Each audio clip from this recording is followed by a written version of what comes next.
Welcome to another edition of the Tigers Men's Basketball Report. I'm your host, Spiro Maricas, along with the head coach of the Tigers, Pat Scarry. And Coach, a victory last Thursday night against Northeastern, so you avenged the loss that you had up in Boston. Then you go to Long Island and get into one of your infamous rock fights. And unfortunately, the Tigers 3 points shy on that one, although you had a chance to tie it at the buzzer. Always tough to win on the road, especially against a good Hofstra team. So 1-1 on the week, but you find yourself just a game out of first place and still holding a tie break if you in first place Drexel end up in a tie. Yeah, they're all hard this time of year. You know, it's the league's really strong, as you know. It's deep, it's talented. We had a great second half against Northeastern here. I mean, Dylan Williamson was sensational. It was 23 points in the second half, right? Won Rookie of the Week for the second week in a row. Well deserved. That's 4 straight weeks for Tigers. That's good. We need a fifth, right? We need a fifth. And then, Saturday was a great game. Tyler Thomas made some big-time shots. We just we shot really poorly from the perimeter. We took care of the ball well. We rebounded at an elite level. We just we got beat from the three line, but it was a great environment up at Hofstra. The place was rocking. And yeah, tough game. You know, Thomas had a good game, but I thought in watching it, you guys did defend him well. He's a scorer. He made a couple big ones late. Give him credit. He's a really good player. The last one on Christian May was a well-contested shot. We just didn't have our best night shooting the ball. I liked the way we shared it. Thought we had some really good looks. You rebounded well. We did. You know, like I said, Hofstra's a good team, and it just wasn't our night. You know, we got to regroup and hope for a much better shooting night this week.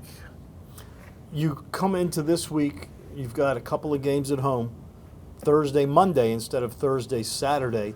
How much do you think that'll help that you have those extra 2 days to prepare for Elon, a team you have not played yet this year? Yeah, I don't know. You know, it's a weird schedule. Glad it's on national TV. It's a late start, so hopefully we'll have a lot of students here to have some fun. I think it's doing some pajamas and pancakes. You know.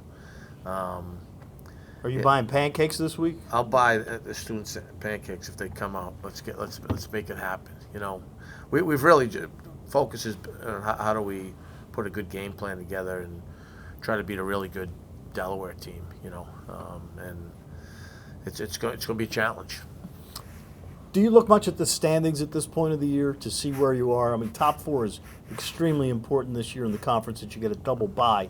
And right now you're in that top 4, but it's kind of a cluster there of the top 5, 6, 7 teams. I mean, no, but I'm aware of it. There's enough different social media platforms these days where you see graphics and everything else. I know our double-up opponents are really good. Charleston, Wilmington, Delaware, Monmouth, those are all teams fighting for those double byes. So they just get it's tough games, you know, and we've embraced those challenges, and we have to continue to do that. All right, Thursday night you take on Delaware. Blue Hens you beat by 11 a couple of weeks ago in Newark. They are a team led by J.R. Davis, who is as good offensively as anybody in the league. They're a tough team. They play hard, and you always seem to have these tough ball games with them. They're going to be looking for revenge against you this Thursday night as opposed to last Thursday night where you're looking for revenge against Northeastern.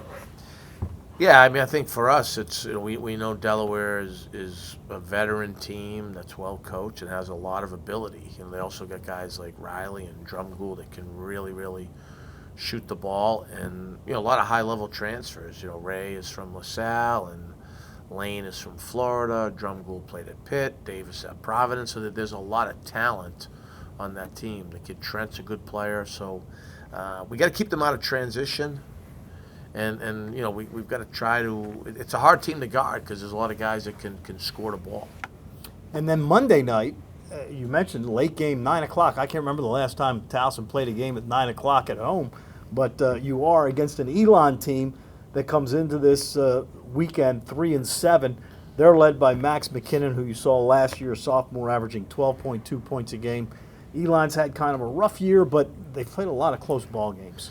Yeah, they're playing all zone the last 3 games. Mako missed, they're in zone. So that right now, that'll be a different prep prep for us. And they've won 2 of those 3. But we had a hard time down there last year. That was a tight ball game. Kid McKinnon was really good, rookie of the year. Good, really could score the ball. So, it's let's try to get a great performance on Thursday, and then we've got plenty of time to prep for the game Monday. A little bit different week. All right, so the Tigers will take on Delaware Thursday night, 7 o'clock. Jimmy Patsos and I will have it for you on MeTV. And then Monday night, CBS Sportsnet, I'll have the audio for you on TowsonTigers.com. Both games at TU Arena. Hope everybody comes out for both of these games as we're getting down to crunch time for the 24 season. So for the head coach of the Tigers, Pat Scarry, I'm Spiro Marikis. Thanks for tuning in to another edition of the Tiger Men's Basketball Report.